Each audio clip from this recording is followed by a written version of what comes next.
매일 성경 큐티책 본문을 새벽 예배 본문으로 매일 함께 나누는데요. 오늘부터는 이사야서 본문이 들어갑니다. 이사야 선지자는 주님 오시기 700년 전에 주님 오심을 예언한 선지자입니다. 선지서가 다 그렇듯이 이사야 선지자도 하나님의 말씀을 대언하는 자입니다. 이사야 개인의 말을 하는 것이 아니라 이사야를 통해서 이스라엘 백성들에게 주신 하나님의 말씀을 하나님의 스피커로서 이사야 선지자가 전하는 것이죠. 하나님이 지금 너희를 어떻게 생각하시는지, 지금 너희가 무엇을 잘못하고 있는지, 어떻게 고쳐야 하는지 그것을 선지자가 말씀을 받아서 전합니다. 그래서 선지서는 신랄해요. 하나님의 말씀을 돌려서 가감해서 전할 이유가 없죠. 그래서 선지서는 아주 신랄한 언어로 하나님의 뜻을 전달하는 선지자들의 모습이 꼭 나옵니다. 오늘 본문도 그러합니다. 사람이 듣기에 좋은 말인 것과 상관없이 그것이 하나님의 말씀이라면 달게 받아야죠. 사람들은 귀에 듣기에 좋은 말을 좋아합니다. 칭찬 좋아하죠.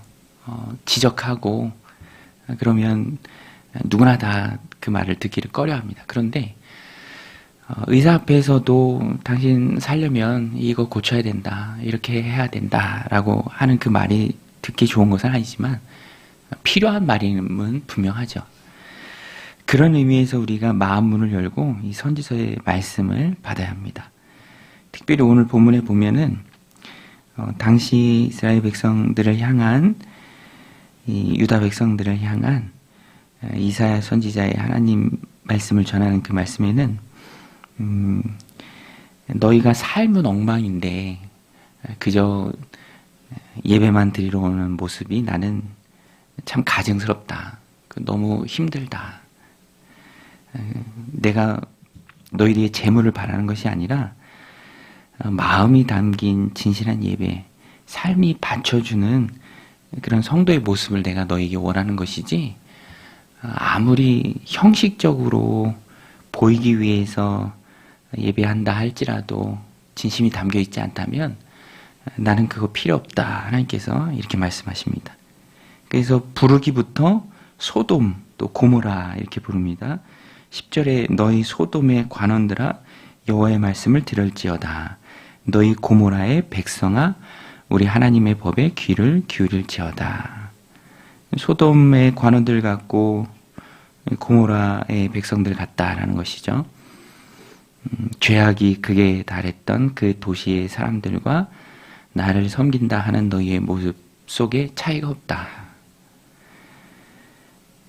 12절에도 가서 보면 너희가 내 앞에 보이러 오니 이것을 누가 너희에게 요구하느냐, 내 마당만 밟을 뿐이라. 참 마음 아픈 말씀이죠. 열심히 오긴 하는데 성전의 안뜰 바깥뜰 그 마당만 밟는 것에 지나지 않는다. 형식적인 재물 드림 나는 받지 않는다. 13절에 헛된 재물을 다시 가져오지 말라. 분향은 내가 가증히 여기는 바요, 월삭과 안식일과 대회로 모이는 것도 그러하니 성회와 아울러 악을 행하는 것을 내가 견디지 못하겠노라. 14절에서 가서 보면 하나님께서 인간적인 표현을 빌려서 하나님 마음이 어떤지를 알려주십니다. 14절에 내 마음이 너희의 월삭과 정한 절기를 신하라니 그것이 내게 무거운 짐이라. 내가 지기에 곤비하였느니라. 월삭과 정한 절기는 하나님 베푸신 은혜를 기억하며 절기로 모여서 하나님께 영광 돌리고 그 은혜를 기쁘게 이웃과 나누는 것입니다. 그런데 이런 본래의 의미는 싹 사라지고요. 그저 보이기 위해서, 그저 형식적으로 외양만 하나님 앞에 보이는 그 모습, 이것이 하나님께 너무나 힘든 일이었습니다. 그 이면에는 안으로 들어가서 보면은 이방신들을 섬기는 것과 똑같아요. 여러분, 이방신을 당시에 이방 백성들이 섬길 때에도 핵심은, 이유는 하나예요. 신이 해코지하지 않도록 달래는 일이죠. 그래서 이방신들은 어떻게 살아도 상관이 없습니다. 막 살아도 돼요. 달래기만 잘 달래면 해코지하지 않습니다. 무당들이 굿할 때도 핵심은 그거잖아요. 귀신을 달래는 거죠. 해코지하지 않도록. 그리고 어떤 피해가 오지 않도록 날짜도 봐가면서 부족도 쓰고. 근데 하나님을 그 귀신 수준으로 끌어내린 자들이 바로 하나님 섬기는 사람들입니다. 이방신이 어떻게 살아도 보이는 것만 잘하면 해코지하지 않음에 신을 달래는 그 제사에 힘을 쏟는데, 거룩하신 하나님을 섬기면서 똑같이 하나님을 달래는 모습으로 손에는 피가 가득한 채 삶은 엉망인 채로 예배만 드리는 겁니다. 하나님께서 가증스럽다, 보기도 싫다, 지긋지긋하다, 그 표현이 오늘 본문에 그대로 등장하죠. 그리고 15절에서 이렇게 말합니다. 너희가 손을 펼 때에, 손을 펴서, 두 손을 펴서 하나님을 향해서 드는 것을 의미합니다. 이게 전형적인 기도의 모습입니다. 15절에 너희가 손을 펼 때 내가 눈을 너희에게서 가리고 너희가 많이 기도할지라도 내가 듣지 아니하리니 이는 너희의 손에 피가 가득함이라. 많이 기도한다고 응답된다고 착각하는 사람들이 당시의 유다 백성들이었습니다. 당시에 이렇게 말씀하신 하나님이나 지금 우리 가운데 역사하신 하나님이나 똑같죠. 많이 기도한다고 하나님 기도 들으시나요? 이 말씀을 놓고 우리가 깊게 생각해야 합니다. 하나님이 받으시는 기도는 하나님 기뻐하시는 삶을 살아가는 가운데, 거룩한 삶을 소망하는 가운데, 하나님 말씀대로 살고자 몸부림치는 가운데 하나님 앞에 드리는 기도를 하나님 기뻐 받으시죠. 삶은 엉망이고 죄 가운데 뒹굴면서 그저 죄짓고 회개하고 하면 된다라는 그런 형식적인 모습으로는, 어떤 신학자도 분명히 얘기했죠. 우리가 그렇게 반드시 알고 있어야 합니다. 죄 가운데 머물면서 그것을 합리화시키고 지속적으로 죄를 지으면서 기도한다고 수고할 필요가 없다. 왜냐하면 어차피 응답되지 않을 것이기 때문에. 하나님께서는 분명히 말씀하십니다. 그래서 16절부터 가서 보면 너희 그러고 있지 말고 회개해라, 돌이켜라, 이렇게 분명히 말씀하십니다. 16절에 너희는 스스로 씻으며 스스로 깨끗하게 하여 내 목전에서 너희 악한 행실을 버리며 행악을 그치고. 첫 번째예요. 선을 행하는 것은 그 다음입니다. 먼저는 끊고 그치고 버리고 떠나는 게 먼저입니다. 씻고 깨끗하여 내 목전에서, 하나님 눈앞에서 너희 악한 행실을 버리라, 행악을 그치라.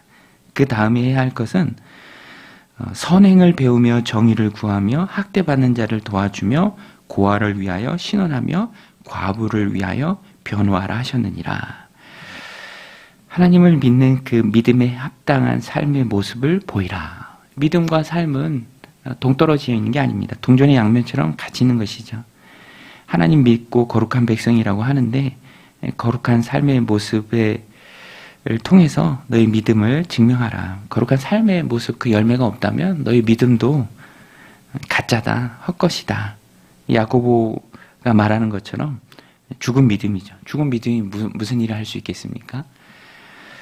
그래서 하나님께서는 그들의 잘못된 행위를 꼬집고 형식적인 예배로 그것을 덮으려는 그런 이방신 달래기 같은 수준으로 자신을 이방신 수준으로 끌어내려서 모욕하는 이스라엘 백성들을 견디지 못하겠다. 근데 그 짐이 내게는 너무 무겁다. 내가 거룩하니 너희도 거룩하라 라고 말씀하시니까 하나님께서 그 마음을 말씀해 주십니다. 그리고 내게로 오라 이렇게 말씀하시죠. 18절에 여호와께서 말씀하시되 오라 우리가 서로 변론하자. 너희 죄가 주홍 같을지라도 눈과 같이 휘어질 것이요 진홍같이 붉을지라도 양털같이 희게 되리라.